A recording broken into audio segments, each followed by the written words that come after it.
Bonjour les amis. Ils ne vivent pas sur le continent, ont des passeports étrangers, n'ont même pas de famille sur le continent, ne savent rien du continent, mais pourtant prétendent pouvoir parler au nom du continent. Ce sont des imposteurs les amis. Le dernier en date de ces imposteurs s'appelle Gims. Voilà un mec qui a vécu en France toute sa vie pratiquement. Qui a demandé la nationalité française qui lui a été refusée à cause de sa jeunesse quelque peu mouvementée. À cause des PV qu'il n'aurait pas payé. À la suite d'une infraction routière, quelque chose comme ça. Aujourd'hui, les fameux Kémites l'ont érigé en héros. Voilà donc les héros des Kémites. Des gens qui ne croient même pas en l'Afrique. Des gens qui se servent de l'Afrique et du sentiment anticolonial, de la fibre panafricaniste comme fonds de commerce. C'est le fonds de commerce, c'est ça qui le permet de vendre et de vivre.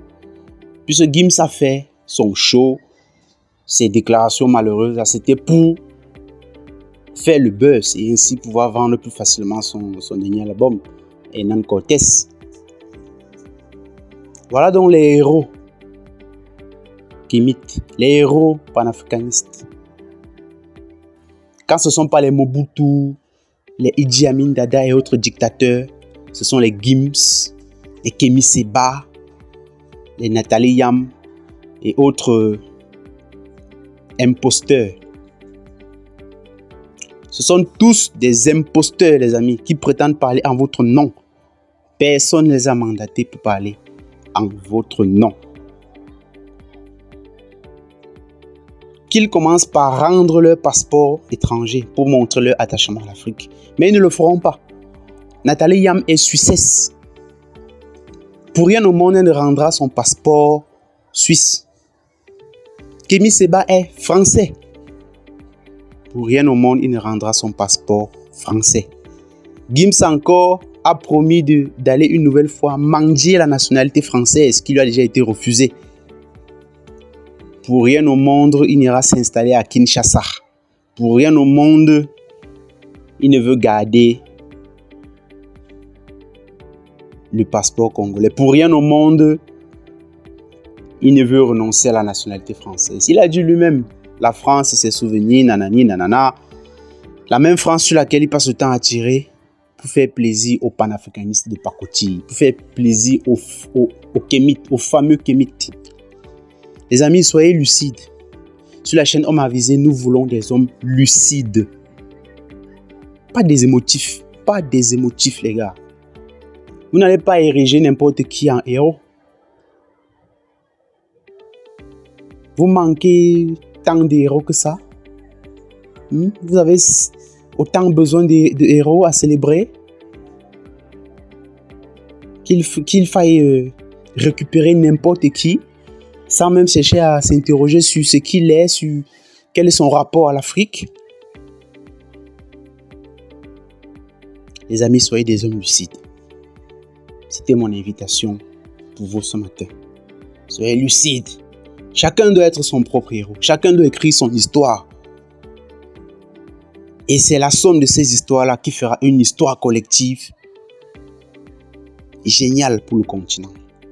Arrêtez de vous accrocher à ces fameux héros qui sont amis des dictateurs africains, qui sont complices de l'asservissement de l'Afrique. Parce que ceux qui s'opposent à la France, ceux qui passent le temps à tirer sur la France pour montrer, pensant en tout cas par là montrer qu'ils sont très panafricains, sont en train de brader l'Afrique aux Chinois ou aux Russes.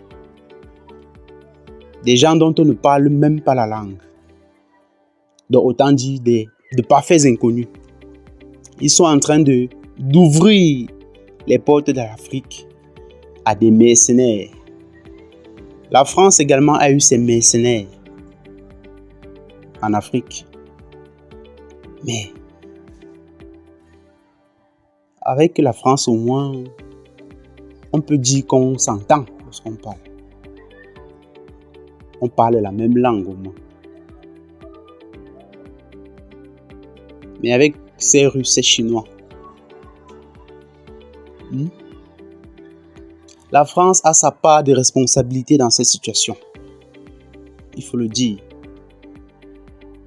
La France, avec son dirigeant actuel, a réussi le tour de force à jeter l'Afrique dans les bras de gens dont on ne comprend même pas la langue. Ça, c'est un tour de force. Bravo, monsieur Macron. Mais pour revenir au sujet, soyons lucides, les amis. Sachons où se trouve notre intérêt. Ne récupérons pas des faux héros par-ci par-là simplement parce qu'ils ont la couleur de peau. Non. Allez, ciao.